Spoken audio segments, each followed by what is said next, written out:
It's my feel-good breakfast show.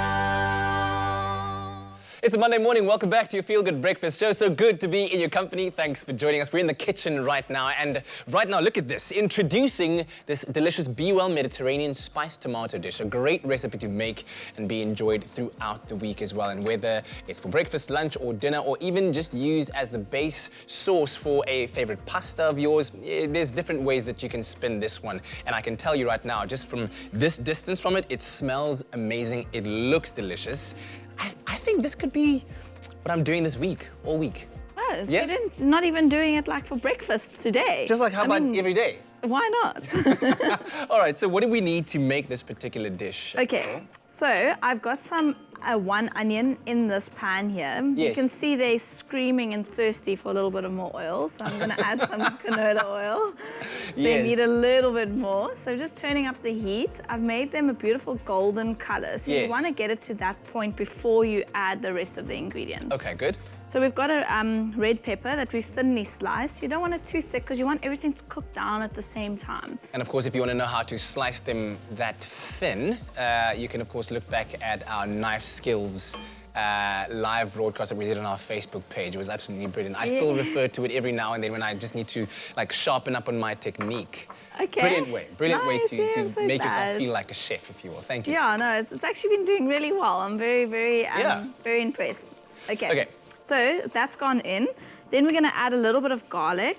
So the recipe says 6 whole cloves, but it doesn't stipulate what to do with them. I just found nice and finely grated, or you could chop them up, or if you do want to put them in whole, just remember to take them out at the end because you don't want to bite into a massive clove of garlic. Okay, all right, good. So that's just my little chef tip on the garlic. But I like what you've done there, grating it so finely because it spreads evenly throughout the entire dish. Do you know what I mean? Exactly, well done. So then you're going to add some of your tomato paste. Lovely strong tomato flavor there. Yes, so there's lots of tomato going in. So it's like a tomato Mediterranean dish. So again, Mediterranean, big on that is cumin. We've got paprika, also very big in the Mediterranean, and some turmeric. Adds a lovely color, also great benefits to it, and some chili powder. So And just for some that chili powder. kick. All right, all of those beautiful spices mingling and mixing together in that wonderful pan to create the delicious flavor profile Exactly. of this dish. You can find the recipe on our website, expressoshow.com. I like how you use flavor profile, because you know how important that is to know your flavor profiles and which flavor profiles go together and match Yes. beautifully. So In chef school, right? Do you have to take a test on that?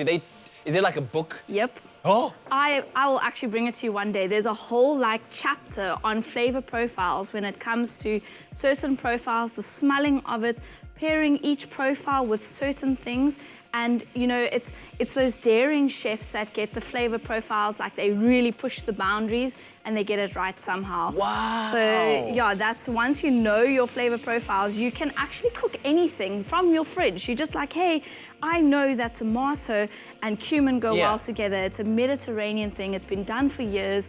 Hey, let's whip up a beautiful dish. It's so simple. I've always wondered, as I continue to explore, my journey in the culinary arts, and I'm trying to, be a bit more of a refined cook than just putting together a scrambled egg. I've always wondered, how do chefs know that something goes with something? Is it just something that a chef is born with? But now that you're telling me that there's an entire chapter in your studies that is dedicated to that, I'm like, okay, cool. So I can learn it too. You literally train your palate. So we were forced to train our palate. So our lecturer... You make it sound like it was hurtful. Why is your palate not I bang? promise you, it was hurtful when you got a 0. So you needed to know. Fair enough. So you let this cook down, guys, for about 10 to 15 minutes. You'll see it gets nice and tomatoey and rich. You can add a splash of water. Take your egg, you crack it in almost like a shakshuka. Crack it in, let it cook beautifully. We've served it with some salt and pepper, some fresh coriander. You could do parsley if you wanted to. And there we go, breakfast, dinner, or lunch. That looks so good. I mean, I'd be scared to kind of have the yolk break over some of those sharp edges of the the green peppers. But like you said, you'd cook that down first for a while, and then only would you then add it. Otherwise, you can make your fried eggs on the side if you like. But this is a better way of doing it. You could do it either side. So if you mentioned right in the beginning that you could have this as a pasta sauce, what I would recommend is just to add a little more stock because it does cook down and does get a little bit more dry. Then you could blitz it up or keep it whole and chunky depending on what your vibe is.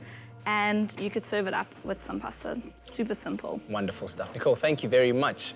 Always appreciate, and of course, meal prep in minutes, done just like this. And that's what we're talking about today. So to get this recipe and many more, you can also head on to bewellfoods.co.za to download your free immune-boosting cookbook to enjoy in the comfort of your very own home. And the recipes range from starters to sweet to savory and are all loaded, of course, with the goodness of BWELL.